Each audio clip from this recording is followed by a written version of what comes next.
es la artillería? Todo está perdido. Por el norte los rusos se encuentran frente a Weidendam, por el este en Lutschgarten y por el oeste en Tiergarten, a unos 400 metros de la Cancillería del Reich. No capitularé jamás. Antes me pegaría un tiro en la cabeza. El Führer ha perdido la noción de la realidad. Se lo suplico, abandone Berlín. Pero no podemos dejarle solo. Para lo que le aguarda, no necesita a nadie. Goebbels y su mujer se quedan. Y los niños también. Pero los niños... No sé si recibirás esta carta. Nuestra concepción de la realidad se desmorona, y con ella todas las cosas buenas y bellas que he conocido. En el mundo que surgirá tras el nacionalsocialismo, no merecerá la pena vivir. Por eso también he traído a los niños. Bebe, bebe. Tenemos que irnos de Berlín, Eva. Debes convencerle. Berlín se quedará sin alimentos. ¡No! Aún no os habéis enterado. Hemos perdido la guerra. ¡Se acabó!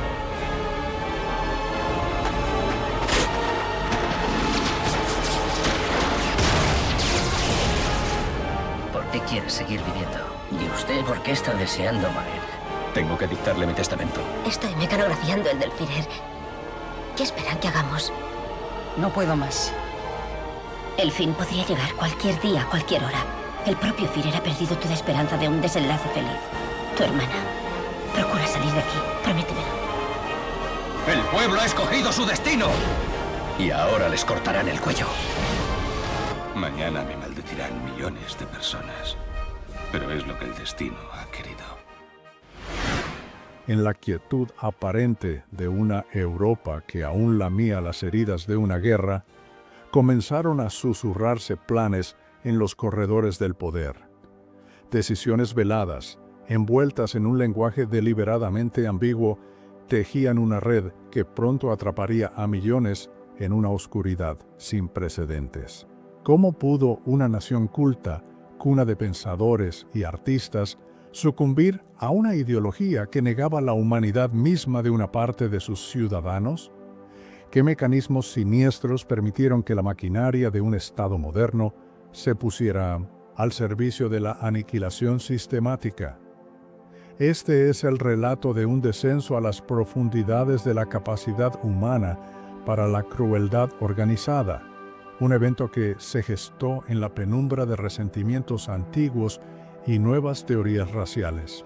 Lo que comenzó con palabras discriminatorias y leyes de exclusión, aparentemente distantes de la violencia física extrema, contenía ya la semilla de una destrucción total, un secreto de Estado cuyas órdenes a menudo eran verbales, buscando cubrir las operaciones de exterminio. Les invitamos a un viaje difícil, pero ineludible, para comprender cómo lo impensable se convirtió en una política de Estado, operando incluso fuera de las leyes conocidas. El eco de los cañones de la Primera Guerra Mundial apenas se había disipado cuando Alemania se encontró marcada por la derrota y la humillación.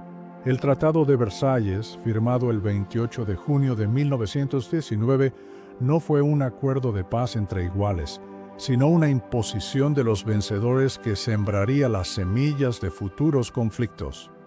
Alemania fue declarada única responsable del estallido de la guerra, una carga moral que se sumó a las severas condiciones materiales. Se le exigió un desarme casi total.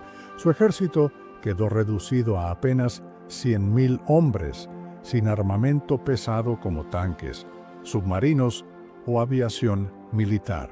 La región de Renania fue desmilitarizada y la fabricación de material bélico prohibida. Más dolorosas aún fueron las pérdidas territoriales. Alemania cedió el 13% de su territorio europeo, incluyendo Alsacia y Lorena a Francia, Eupen y Malmedy a Bélgica y vastas zonas a la recién creada Polonia, perdiendo con ello casi una décima parte de su población y todas sus posesiones coloniales.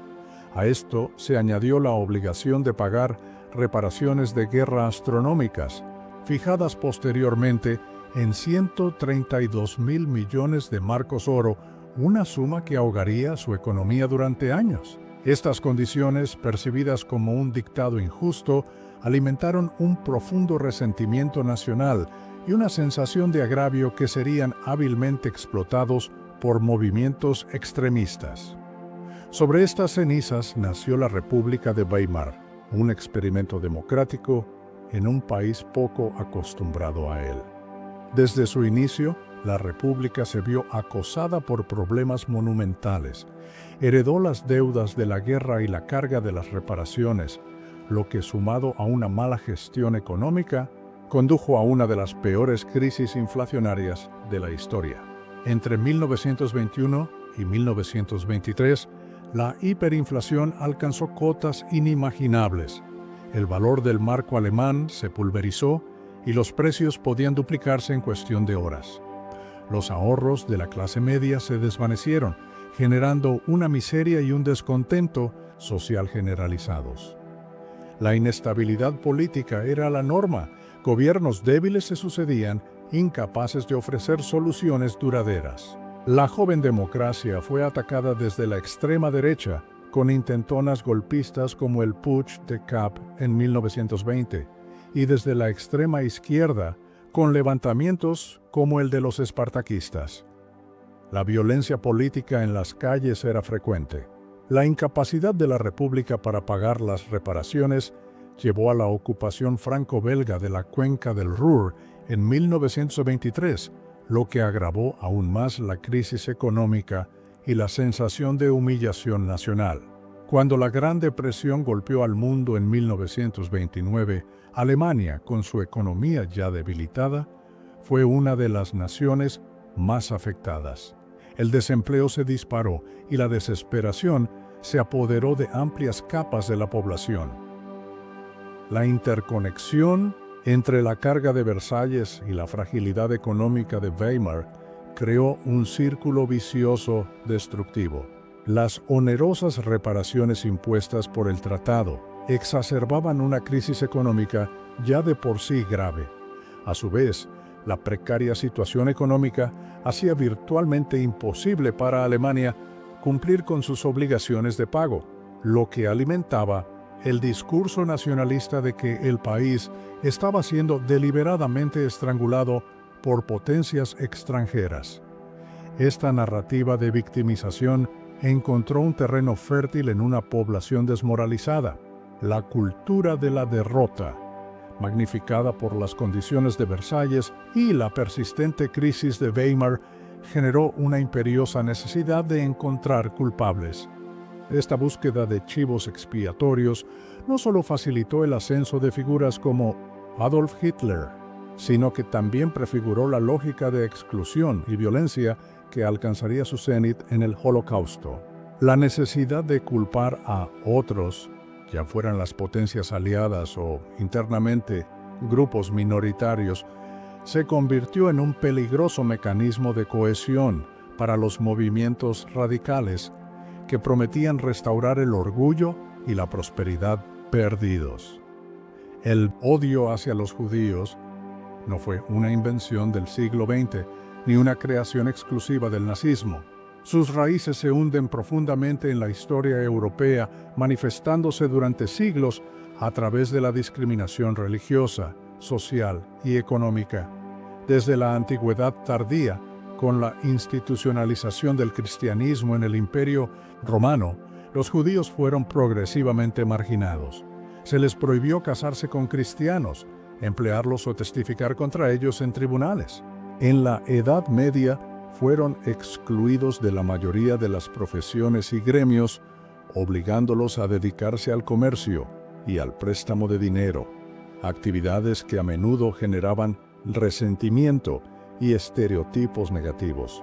Se les culpó de calamidades como la peste negra, acusándolos de envenenar pozos, lo que llevó a masacres y expulsiones.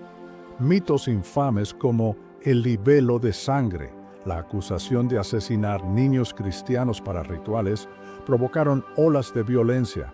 Fueron expulsados masivamente de países como Inglaterra en 1290, Francia en 1394 y España en 1492, erradicando prácticamente las comunidades judías de Europa Occidental. En el siglo XIX, este antijudaísmo de base religiosa experimentó una transformación siniestra. Con el auge de las teorías raciales y el darwinismo social, el odio se racializó. Los judíos dejaron de ser vistos principalmente como un grupo religioso disidente para ser considerados una raza separada, biológicamente inferior e inmutable, con características inherentes que supuestamente amenazaban la pureza y la estabilidad de las naciones europeas. El término antisemitismo, acuñado en Alemania en la década de 1870 por Wilhelm Marr, reflejaba esta nueva concepción. Se argumentaba que la esencia judía era biológica y por lo tanto la asimilación o la conversión religiosa eran irrelevantes. Un judío, según esta lógica, lo sería siempre. Esta racialización fue un pilar fundamental de la ideología nazi. En Rusia y otras partes de Europa del Este, esta hostilidad se manifestó en violentos pogromos, ataques masivos contra comunidades judías. El caso Dreyfus en Francia, a finales del siglo XIX, donde un oficial judío del ejército fue falsamente acusado de traición, evidenció la profundidad del antisemitismo incluso en naciones consideradas ilustradas. La falsificación conocida como los protocolos de los sabios de Sion, creada por la policía secreta rusa, se difundió ampliamente, alimentando la paranoia sobre una conspiración judía para dominar el mundo. La transición del antijudaísmo de base religiosa al antisemitismo con fundamentos raciales constituyó un punto de inflexión de consecuencias nefastas. Resulta notable la persistencia de estereotipos antisemitas que eran intrínsecamente contradictorios. Se acusaba a los judíos de ser tanto los artífices del capitalismo explotador como los instigadores de la revolución comunista. Esta aparente contradicción, lejos de debilitar el antisemitismo, lo fortaleció, haciéndolo notablemente adaptable y pernicioso. Permitía que diversos grupos sociales, con sus miedos y resentimientos particulares, proyectaran sus ansiedades sobre la figura del judío, transformándolo en un enemigo universal capaz de encarnar cualquier amenaza percibida. Esta versatilidad como chivo expiatorio facilitó la unificación de amplios sectores descontentos bajo una misma bandera de odio. En el convulso panorama de la Alemania de posguerra, surgió una figura que capitalizaría el resentimiento, la crisis económica y el antisemitismo latente, Adolf Hitler. Su ideología, plasmada en el libro Mein Kampf, escrito durante su encarcelamiento en 1924 tras el fallido putsch de la cervecería, sentó las bases del nacionalsocialismo. Este texto, en parte autobiografía y en parte tratado político, promovía un antisemitismo virulento, una concepción jerárquica y racista del mundo que exaltaba la supuesta superioridad de la raza aria y una agresiva política exterior destinada a la conquista del Lebensraum, o espacio vital, especialmente en Europa del Este. Hitler argumentaba que la ética judeocristiana había debilitado a Europa y que Alemania necesitaba un liderazgo férreo para recuperar su grandeza y construir un imperio. Mein Kampf se convirtió en la Biblia del movimiento nazi, vendiendo millones de ejemplares y difundiendo sus ideas radicales.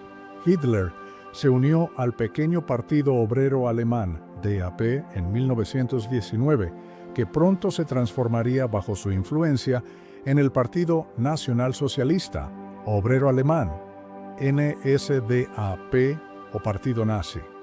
Dotado de una notable habilidad oratoria y un agudo sentido de la propaganda, Hitler atrajo a un número creciente de seguidores, diseñó los símbolos del partido, incluyendo la esvástica, y organizó mítines masivos que galvanizaban a las masas. Las Sturmabteilung SA, o tropas de asalto, se convirtieron en el brazo violento del partido, intimidando a opositores y protagonizando enfrentamientos callejeros. Tras el fracaso del Putsch de Múnich en noviembre de 1923, Hitler cambió de bis zum Sieg táctica, decidiendo alcanzar el poder a través de medios aparentemente legales, utilizando las estructuras democráticas de la República de Weimar para destruirla desde dentro. La Gran Depresión de 1929 fue un factor determinante en su ascenso. El colapso económico y el desempleo masivo crearon un terreno fértil para los partidos extremistas y el partido nazi experimentó un crecimiento espectacular en las elecciones de 1930 y 1932, convirtiéndose en la fuerza política más votada. Finalmente, el 30 de enero de 1933, el anciano presidente Paul von Hindenburg, presionado por círculos conservadores que creían erróneamente poder controlar a Hitler, lo nombró canciller de Alemania. Pocas semanas después, el incendio del Reichstag, atribuido a los comunistas, sirvió de pretexto para suspender las libertades civiles. En marzo de 1933, la ley habilitante, aprobada por el Reichstag, bajo un clima de intimidación por parte de la CSA, otorgó a Hitler plenos poderes dictatoriales, marcando el fin de la República de Weimar y el inicio del Tercer Reich.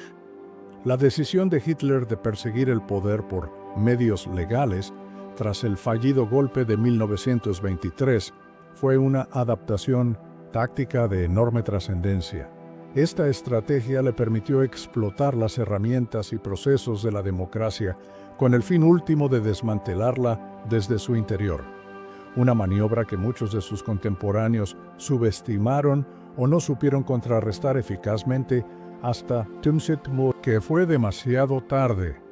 La aprobación de la ley habilitante por el propio Parlamento, aunque bajo coerción, es un claro ejemplo de cómo se utilizó la apariencia de legalidad para fines intrínsecamente antidemocráticos. La mitología que el régimen nazi construyó en torno a su propio ascenso, describiendo el periodo previo a 1933 como la Kampfzeit o los Kampfjahre, el tiempo de lucha o los años de lucha, no fue simplemente una herramienta de propaganda retrospectiva, fue un elemento activo y continuo en la consolidación y el mantenimiento del poder. Al enmarcar su llegada al gobierno como la culminación de una batalla heroica contra una miríada de enemigos, tanto internos como externos, el nazismo legitimaba su autoridad y justificaba la represión constante que consideraba necesaria para preservar ese supuesto estado de lucha permanente. Esta narrativa de confrontación incesante era fundamental para mantener la cohesión del régimen y exigir una lealtad absoluta. Una vez consolidado el poder, el régimen nazi comenzó a implementar sistemáticamente su ideología racial, dirigiendo sus primeras acciones contra la población judía alemana. El 1 de abril de 1933 se organizó un boicot nacional contra los negocios, médicos y abogados judíos. Apenas 6 días después se promulgó la Ley para la Restauración del Servicio Profesional Civil, que supuso la expulsión de los judíos de la administración pública, la judicatura, la enseñanza y otras profesiones liberales. Estas medidas iniciales buscaban el aislamiento económico y social de la comunidad judía, el primer paso hacia su completa marginación. Se les prohibió el ingreso en las Fuerzas Armadas en mayo de 1935 y la propaganda antijudía comenzó a proliferar en comercios y espacios públicos, creando un clima de hostilidad y exclusión. El punto de inflexión en la legislación antijudía llegó el 15 de septiembre de 1935 con la proclamación de las leyes de Nuremberg durante el Congreso Anual del Partido Nazi. Estas leyes, la Ley para la Protección de la Sangre y el Honor alemanes y la Ley de Ciudadanía del Reich, institucionalizaron la discriminación racial. La primera prohibía los matrimonios y las relaciones sexuales extramatrimoniales entre judíos y ciudadanos, de sangre alemana o afín, así como el empleo de mujeres alemanas menores de 45 años como empleadas domésticas en hogares judíos. La segunda ley despojó a los judíos de la ciudadanía alemana, convirtiéndolos en súbditos del Estado sin derechos políticos. Crucialmente, estas leyes definían quién era judío, no en base a sus creencias o prácticas religiosas, sino a su ascendencia. Una persona con 3 o más abuelos judíos era considerada judía independientemente de su afiliación religiosa actual. Incluso aquellos con 2 abuelos judíos, los Mischlinge o mestizos, enfrentaban restricciones. Estas leyes se fundamentaban en una ideología de supuesta pureza racial aria, bebiendo de teorías eugenésicas y del darwinismo social, que para entonces ya habían sido ampliamente desacreditadas científicamente, pero que gozaban de popularidad en ciertos círculos. El impacto de las leyes de Nuremberg en la vida cotidiana de los judíos alemanes fue devastador, afectando sus relaciones más íntimas y su propia identidad. Las leyes de Nuremberg no solo fueron impuestas desde arriba, sino que también catalizaron un fenómeno conocido como radicalización acumulativa. Empresas, organizaciones profesionales e incluso localidades alemanas fueron más allá de las directrices explícitas del régimen, implementando sus propias medidas para excluir a los judíos de la vida social y económica. Esto demuestra cómo la ideología nazi permeó profundamente en la sociedad, con individuos e instituciones participando activamente en la persecución, a menudo sin necesidad de una orden directa para cada acción específica. La definición de judío, basada estrictamente en la ascendencia y no en la práctica religiosa o la autoidentificación, fue una herramienta particularmente insidiosa y efectiva. Atrapó en sus redes a individuos completamente asimilados, la cultura alemana, a aquellos que se habían convertido al cristianismo e incluso a los hijos y nietos de conversos. Esto revelaba la naturaleza inflexible y totalizadora de la ideología racial nazi, que no ofrecía ninguna vía de escape ni posibilidad de asimilación. La sangre, según los nazis, era el único criterio determinante, sentando así las bases para una persecución que no admitiría excepciones y que con el tiempo se encaminaría hacia la aniquilación. La escalada de la persecución verbal y legal dio paso a una violencia física organizada y brutal en noviembre de 1938, en el pogromo conocido como la Kristallnacht, la noche de los cristales rotos. El catalizador inmediato fue el asesinato de Ernst von Rath, un diplomático alemán en París, el 7 de noviembre de 1938, a manos de Herschel Greenspan, un joven judío de 17 años de origen polaco-alemán. Greenspan actuó desesperado por la reciente expulsión de sus padres de Alemania a Polonia. El régimen nazi aprovechó cínicamente este acto individual para incitar un fervor antisemita a gran escala, presentando el asesinato no como una acción aislada, sino como parte de una vasta conspiración judía contra Alemania.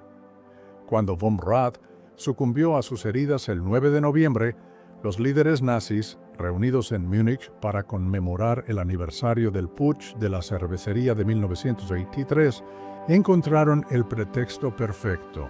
Joseph Goebbels, el ministro de propaganda, pronunció un discurso incendiario y con la aprobación de Hitler dio la orden de organizar manifestaciones espontáneas contra las comunidades judías en toda Alemania durante la noche del 9 al 10 de noviembre, y en algunos lugares durante los días siguientes, grupos organizados de miembros de las SA, las SEA y las juventudes hitlerianas desataron el terror.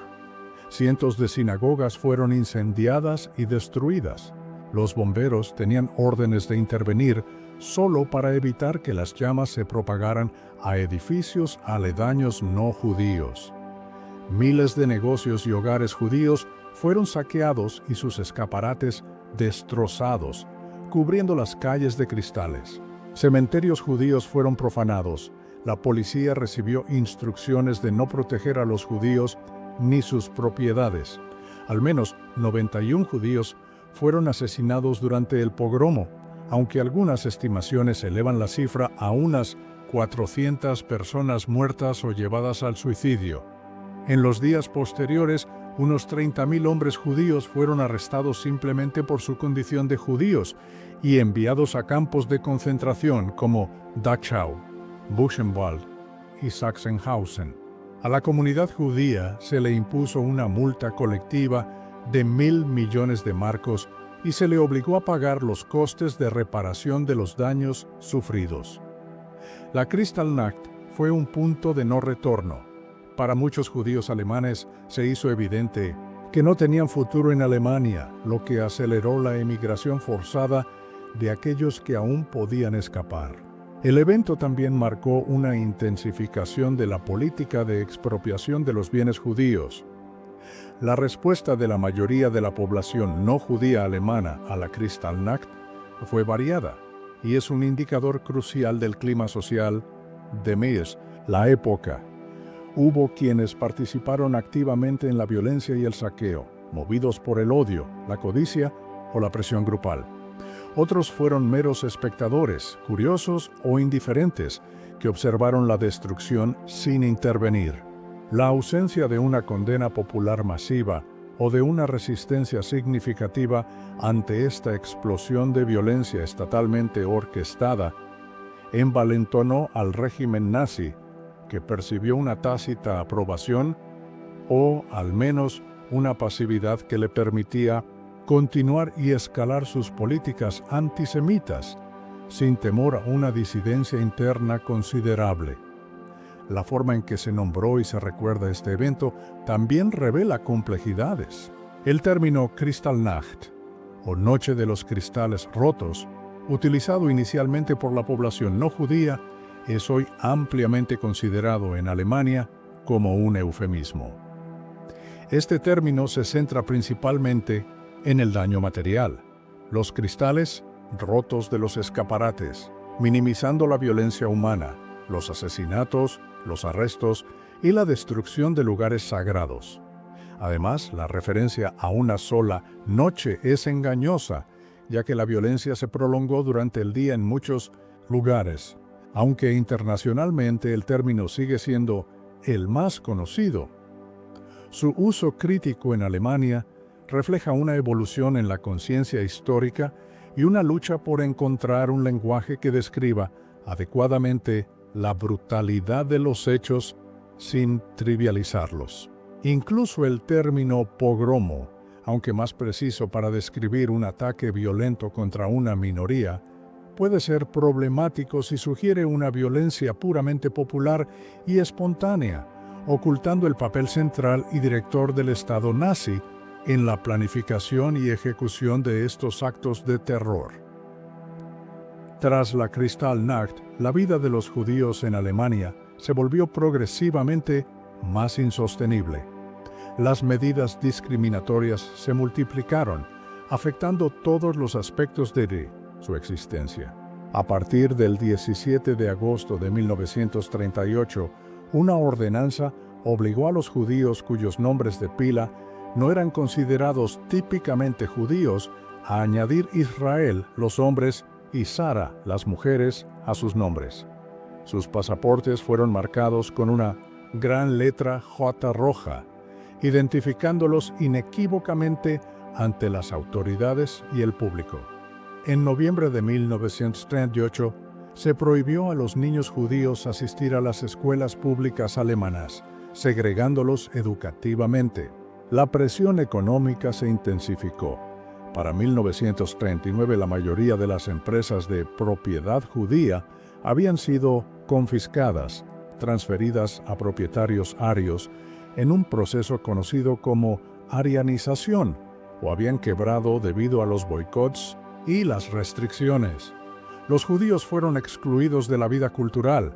Se les prohibió el acceso a teatros, cines, museos y lugares de recreo. Se impusieron toques de queda y se restringió su movilidad. Este cúmulo de leyes y decretos no solo los despojó de sus derechos y propiedades, sino que también los aisló socialmente, separándolos oficialmente del resto de la población alemana y empujándolos a un ostracismo cada vez más profundo. La maquinaria de persecución nazi no se limitó a los judíos. Desde el momento de su llegada al poder, el régimen identificó y atacó a diversos grupos considerados enemigos del Estado o racialmente inferiores. Los opositores políticos, principalmente comunistas y socialdemócratas, junto con sindicalistas y otros disidentes, fueron los primeros en sufrir la represión. Miles fueron arrestados, torturados y encarcelados en los primeros campos de concentración, como Dachau, establecido ya en marzo de 1933. Los testigos de Jehová, debido a su neutralidad política, su negativa a realizar el saludo nazi o a servir en el ejército y su lealtad primordial a Dios antes que al Estado, fueron perseguidos implacablemente. Se les prohibieron sus actividades, miles fueron encarcelados y muchos murieron en los campos. Se les ofreció la libertad a cambio de la renuncia a su fe, una opción que la mayoría rechazó. Los hombres homosexuales fueron perseguidos bajo el párrafo 175 del Código Penal alemán, que fue endurecido y ampliado por los nazis para criminalizar una gama más amplia de actos. Miles fueron arrestados y entre 5.000 y 15.000 enviados a campos de concentración, donde eran marcados con un triángulo rosa y sometidos a un trato especialmente brutal, incluyendo la castración forzada en algunos casos. Las personas con discapacidades físicas o mentales fueron víctimas de la política eugenésica nazi, que las consideraba vidas indignas de ser vividas y una carga para la pureza racial del pueblo alemán. El programa secreto Action T4, autorizado por Hitler en 1939, llevó al asesinato sistemático de unos 250.000 a 300.000 niños y adultos discapacitados, a menudo en cámaras de gas disfrazadas de duchas en 6 centros de eutanasia específicos o mediante inyecciones letales e inanición deliberada en hospitales e instituciones. Aunque no existió un programa centralizado para el exterminio de personas negras en Alemania, estas también sufrieron discriminación racial, esterilización forzada, encarcelamiento y asesinatos. Otros grupos marginados, etiquetados como asociales, personas sin hogar, alcohólicos, prostitutas o delincuentes profesionales, también fueron objeto de persecución, esterilización y reclusión en campos, donde muchos perecieron. La amplitud de la persecución nazi, que abarcó a tantos grupos diversos, revela la naturaleza profundamente totalitaria y expansiva de su ideología. No se trataba únicamente de antisemitismo, aunque éste ocupara un lugar central y único en su virulencia y objetivo final genocida. Era un proyecto de limpieza radical de la sociedad, una purga de todos aquellos elementos que, según los criterios nazis, eran considerados desviados, inferiores o enemigos del Reich. Cada grupo fue perseguido por razones específicas, pero todas ellas encajaban dentro de un marco ideológico más amplio de pureza racial, conformidad política y utilidad económica para el Estado nazi. El programa Action T4, dirigido contra las personas con discapacidad, no fue un hecho aislado, sino que sirvió como un terrible ensayo, tanto técnico como psicológico, para el Holocausto judío. Las cámaras de gas, el personal médico y administrativo involucrado en los asesinatos y la sistemática deshumanización de las víctimas fueron métodos y mentalidades que luego se perfeccionarían y aplicarían a una escala industrial en el exterminio de los judíos. Esta conexión directa demuestra una escalada planificada en la brutalidad y una transferencia de experiencia de un programa de asesinato a otro, subrayando la lógica genocida inherente al régimen desde sus fases tempranas. La invasión de Polonia por Alemania el 1 de septiembre de 1939, que marcó el inicio de la Segunda Guerra Mundial, actuó como un catalizador fundamental en la radicalización de la política nazi hacia los judíos. Con la rápida conquista de Polonia, millones de judíos polacos quedaron bajo el dominio alemán, y la escala del problema judío, desde la perspectiva nazi, se magnificó enormemente. La guerra proporcionó tanto la cobertura necesaria como el contexto de brutalización que permitieron la implementación de medidas cada vez más extremas. La política antisemita, que hasta entonces se había centrado en la discriminación, la expropiación y la emigración forzada, comenzó a transformarse en un plan más vasto y siniestro para la concentración y finalmente la aniquilación física de los judíos europeos. Los planes iniciales de deportación masiva a reservas en Polonia o a la isla de Madagascar se volvieron impracticables con el desarrollo del conflicto. Un aspecto crucial de la implementación del genocidio fue el lenguaje empleado por el régimen nazi para ocultar la verdadera naturaleza de sus crímenes tanto a la comunidad internacional como a las propias víctimas, e incluso a muchos de los perpetradores de bajo rango. Los nazis recurrieron sistemáticamente a eufemismos y a un lenguaje codificado. El plan para el asesinato masivo de los judíos de Europa fue denominado Solución Final a la Cuestión Judía, Endlösung der Judenfrage. Las deportaciones a los campos de exterminio se disfrazaban como reasentamiento en el este, evacuación o transporte para trabajar.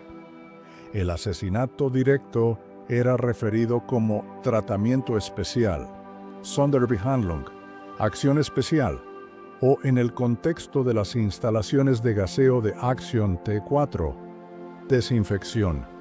Los propios campos de exterminio eran a veces denominados eufemísticamente como campos de tránsito. La documentación oficial era deliberadamente opaca, y muchas de las órdenes más cruciales, especialmente en los niveles más altos de la jerarquía, se transmitían verbalmente para evitar dejar un rastro escrito. El Holocausto, en su planificación y ejecución, fue considerado un secreto de Estado. Este lenguaje orwelliano no solo buscaba engañar y deshumanizar, sino también facilitar la participación de miles de burócratas y funcionarios en la maquinaria del genocidio, permitiéndoles procesar sus tareas como meros actos administrativos. El uso sistemático de eufemismos por parte del régimen nazi no puede entenderse únicamente como un intento de engañar al mundo exterior o a las víctimas. Fue de manera significativa un mecanismo de autoengaño y de normalización de la violencia para los propios perpetradores.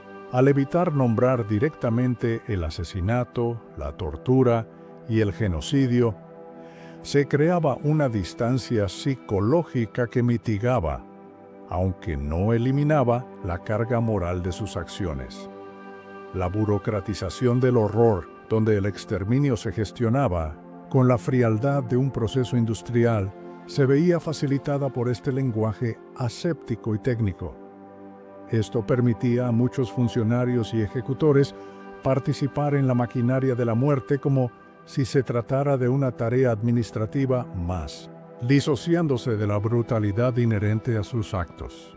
La guerra, en este contexto, no fue simplemente un catalizador que aceleró planes preexistentes, actuó como un multiplicador de la radicalización. La brutalización inherente al conflicto bélico, especialmente la campaña en el frente oriental, Concebida como una guerra de aniquilación ideológica contra el judeo-bolchevismo, erosionó las pocas restricciones morales que aún pudieran existir. La deshumanización del enemigo, ya presente en la ideología nazi, se intensificó hasta extremos inconcebibles en el teatro oriental, creando un entorno donde el genocidio no solo se volvió factible, sino que para muchos perpetradores llegó a considerarse una necesidad o incluso un deber. Tras la invasión de Polonia y otros territorios de Europa del Este, las autoridades alemanas implementaron una política de concentración de la población judía en guetos. Estos eran barrios o secciones de ciudades, a menudo los más pobres y deteriorados, que fueron sellados del mundo exterior mediante muros, alambradas o portones vigilados, convirtiéndose en prisiones al aire libre. El propósito principal de los guetos era aislar a los judíos de la población no judía y de otras comunidades judías, controlarlos y facilitar su futura explotación y deportación. Aunque presentados a veces como una medida temporal, los guetos se convirtieron rápidamente en instrumentos de exterminio indirecto. Las condiciones de vida dentro de los guetos eran deliberadamente inhumanas. El hacinamiento era extremo. En el gueto de Varsovia, el más grande, establecido en noviembre de 1940, se llegó a confinar a unas 450,000 personas en un área que representaba solo el 2.4% de la superficie de la ciudad, con un promedio de 6 a 7 personas por habitación. En el gueto de Lodz, establecido en febrero de 1940, y el segundo más grande, más de 160,000 judíos fueron forzados a vivir en un espacio reducido, separado por alambre de púas y carente en gran parte de servicios básicos como agua potable o un sistema de alcantarillado. El hambre era una constante. Las raciones de alimentos asignadas por los alemanes eran ínfimas, calculadas para provocar la inanición. En Varsovia, la ración oficial para un judío apenas alcanzaba las 184 calorías diarias, una fracción de lo necesario para la subsistencia. La falta de higiene, la escasez de combustible para calefacción, la ausencia de medicinas y la desnutrición generalizada provocaron la rápida propagación de enfermedades contagiosas como el tifus y la tuberculosis, que causaron estragos. La mortalidad en los guetos era altísima. Solo en el gueto de Varsovia, más de 80,000 personas murieron debido a estas condiciones antes de que comenzaran las deportaciones masivas. El trabajo forzado era otra característica central de la vida en los guetos, donde los habitantes eran explotados en talleres y fábricas que producían para el esfuerzo de guerra alemán o para empresas privadas. La administración interna de Ministerspaint, los guetos, recaía en los consejos judíos o Judenrate, cuyos miembros eran designados por los nazis.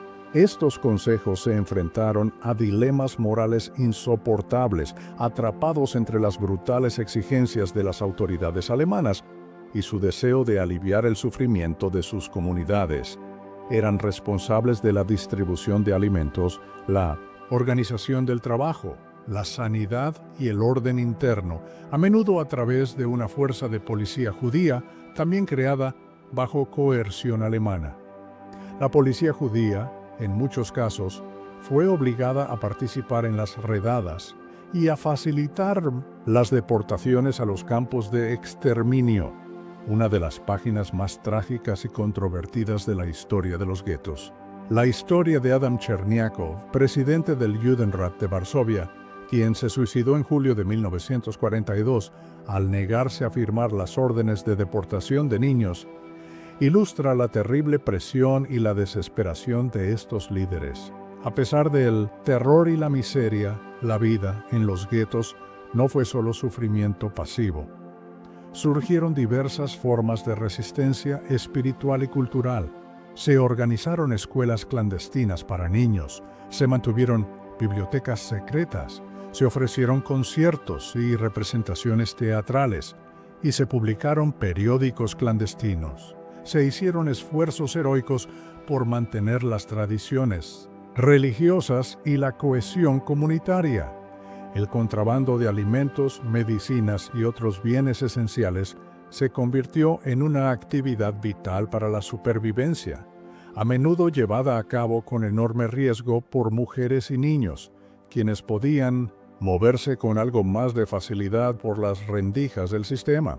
En el gueto de Varsovia, el grupo clandestino Onek Shabbat, liderado por el historiador Emanuel Ringelblum, se dedicó a documentar meticulosamente la vida y la muerte en el gueto, enterrando sus archivos en cajas metálicas y cántaros de leche para que las futuras generaciones conocieran la verdad.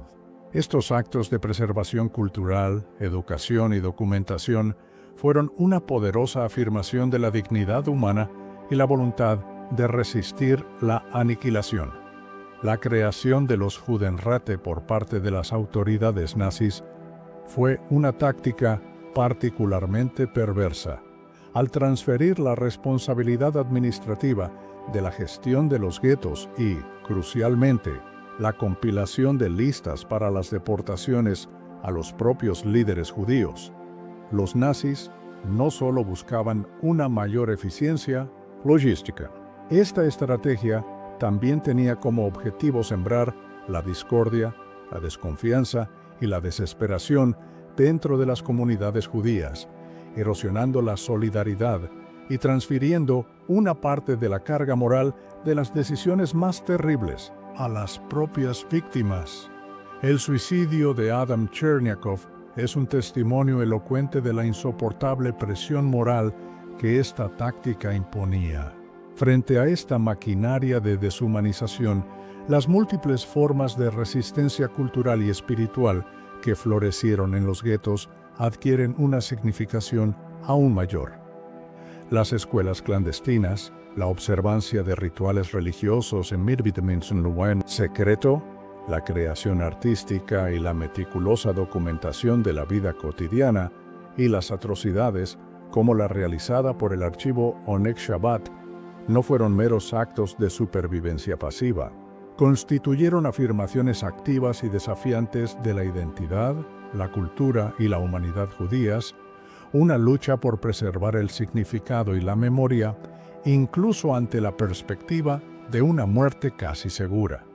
Estos actos representaron una negativa a ser reducidos a meros números o a desaparecer sin dejar rastro.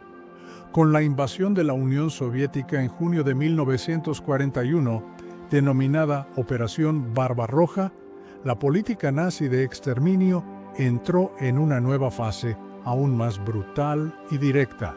Detrás de las líneas del ejército alemán que avanzaba, operaban unidades especiales conocidas como Einsatzgruppen o grupos de operaciones.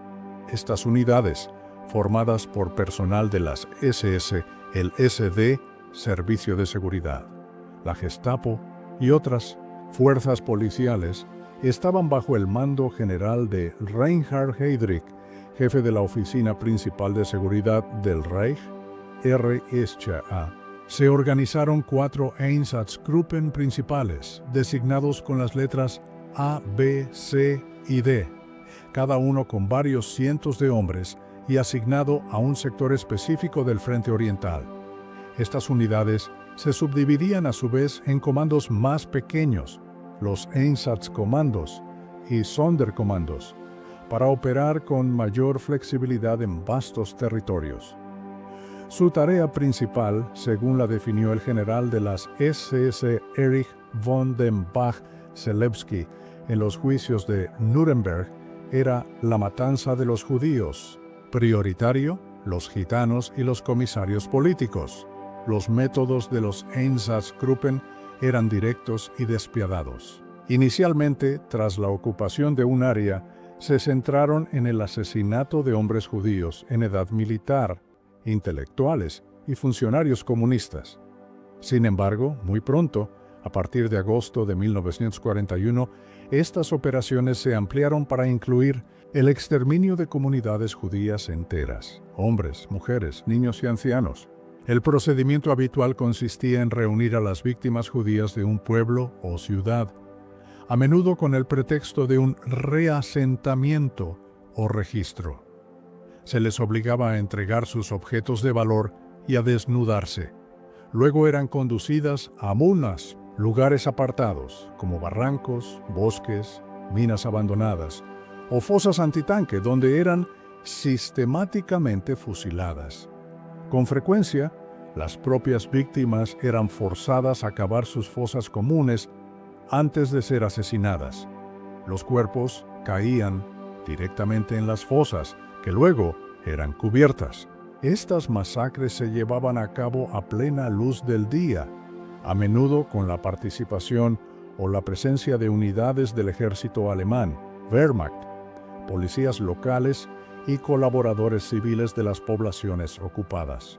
Para acelerar el proceso de asesinato y reducir el impacto psicológico en algunos de los verdugos, los Einsatzgruppen también comenzaron a utilizar camiones de gas, vehículos especialmente adaptados cuyo tubo de escape se redirigía al compartimento trasero sellado, donde las víctimas morían asfixiadas por monóxido de carbono. Una de las masacres más infames perpetradas por estas unidades tuvo lugar en Babi Yar, un barranco en las afueras de Kiev, Ucrania.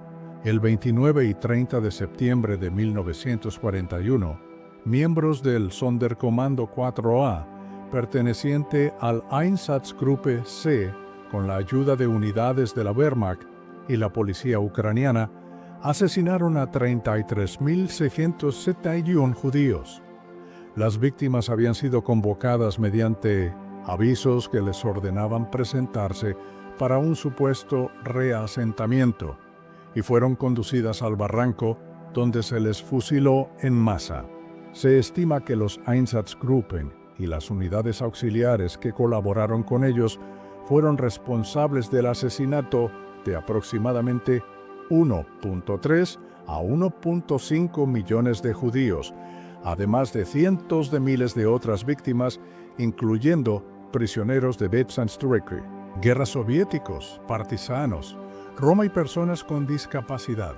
Para la primavera de 1943, estas unidades móviles de matanza habían dejado un rastro de sangre a lo largo y ancho de Europa del Este, constituyendo la primera fase a gran escala de la solución final.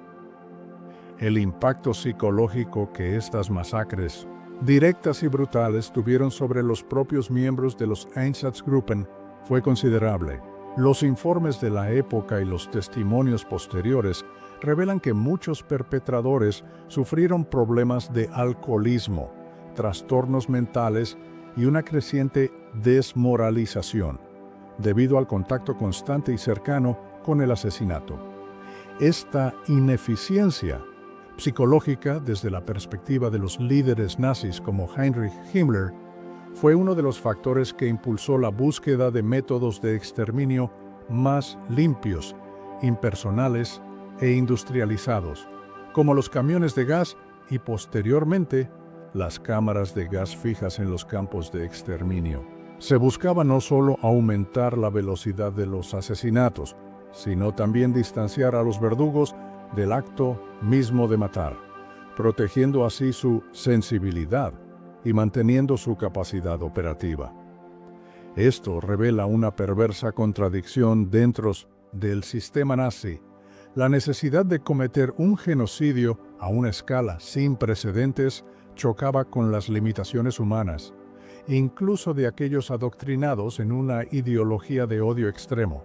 La colaboración de unidades militares regulares alemanas y, crucialmente, de policías y civiles locales en las masacres perpetradas por los Einsatzgruppen es un aspecto fundamental y a menudo doloroso del Holocausto en Europa del Este.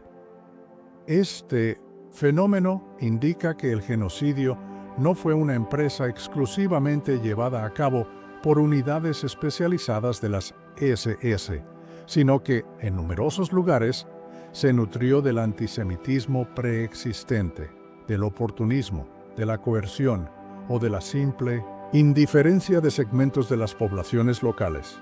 Esta participación local amplió significativamente la capacidad de los nazis para llevar a cabo el exterminio y añade una capa de complejidad al panorama moral de la ocupación, demostrando que las líneas entre perpetradores, colaboradores y espectadores no siempre fueron nítidas. El 20 de enero de 1942, en una villa señorial a orillas del lago Wannsee, en las afueras de Berlín, se celebró una reunión de alto nivel que tendría profundas implicaciones para el destino de los judíos de Europa. Convocada y presidida por Reinhard Heydrich, entonces jefe de la Oficina Principal de Seguridad del Reich y recientemente nombrado protector del Reich en Bohemia y Moravia, la conferencia de Wannsee reunió a 15 altos funcionarios representantes de diversos ministerios clave del gobierno alemán, del partido nazi y de las SS. Entre los asistentes se encontraban secretarios de Estado de la Cancillería del Reich, del Ministerio de Justicia, del Ministerio del Interior, del Ministerio de Asuntos Exteriores y altos mandos de la SS implicados en las políticas antijudías, como Adolf Eichmann, jefe de la sección de asuntos judíos de la Gestapo, quien redactó las actas de la reunión. Es crucial entender que el propósito de la conferencia de Wannsee no era decidir si se iba a llevar a cabo el exterminio de los judíos europeos. Esa decisión fundamental ya había sido tomada en los más altos niveles del régimen nazi, probablemente por Hitler mismo, en algún momento de la segunda mitad de 1941. De hecho, en el momento de la conferencia, las matanzas masivas a cargo de los Einsatzgruppen en los territorios soviéticos ocupados ya estaban en pleno apogeo, y muchos de los participantes en Wannsee estaban al tanto de estas operaciones. El objetivo principal de la reunión era, más bien, asegurar la cooperación y coordinación de todas las agencias gubernamentales y del partido necesarias para la implementación de la solución final a la cuestión judía a escala continental. Se trataba de una cuestión de organización burocrática y logística para un genocidio ya en curso y que se planeaba expandir a toda Europa. Heydrich buscaba informar a los ministerios clave de la decisión y obtener su compromiso para facilitar el proceso, que implicaría la identificación, concentración, deportación y asesinato de aproximadamente 11 millones de judíos de toda Europa, incluyendo países aún no ocupados por Alemania, como Gran Bretaña o estados neutrales. El documento resultante de la reunión, conocido como el Protocolo de Wannsee, es una pieza escalofriante de evidencia burocrática. Redactado en un lenguaje eufemístico y desapasionado, el protocolo detalla la magnitud del plan genocida. Se discute la definición de quién sería considerado judío a efectos de la solución final, basándose en las leyes de Nuremberg.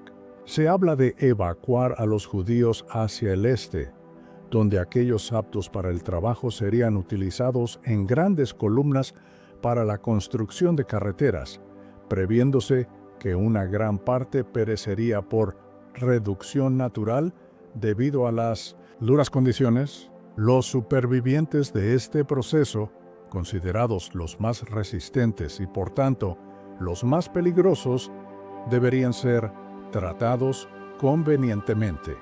Un eufemismo claro para el asesinato. Aunque el lenguaje es indirecto, la intención genocida es inequívoca. El protocolo es un testimonio de la planificación fría y calculada del asesinato en masa, involucrando a todo el aparato estatal alemán. La conferencia de Wannsee no marcó el inicio de la solución final, sino que representó un momento crucial de formalización y coordinación burocrática de un proceso genocida que ya estaba en marcha. La mayoría de los altos funcionarios presentes en la villa, junto al lago, ya tenían conocimiento de las masacres perpetradas por los Einsatzgruppen en el este y de otras soluciones locales al problema judío, como las que se estaban aplicando en Serbia. Este hecho subraya la naturaleza gradual y evolutiva de la política nazi hacia los judíos, que se fue radicalizando progresivamente hasta llegar a la decisión del exterminio total. La conferencia sirvió para consolidar esta política a nivel pangubernamental. La participación en Wannsee de altos representantes de ministerios tan diversos como Asuntos Exteriores, Justicia, Interior y Planificación Cuatrienal, junto con los líderes de las SS y la Cancillería del partido, demuestra de manera irrefutable la complicidad de toda la estructura del Estado alemán en el Holocausto. No fue una operación llevada a cabo en secreto por un pequeño grupo de fanáticos de las SS, sino un proyecto de Estado que requirió la cooperación activa y la legitimación burocrática de múltiples ramas del gobierno. Cada ministerio aportaría su experiencia y sus recursos para facilitar la identificación, expropiación, deportación y, en última instancia, el asesinato de millones de personas.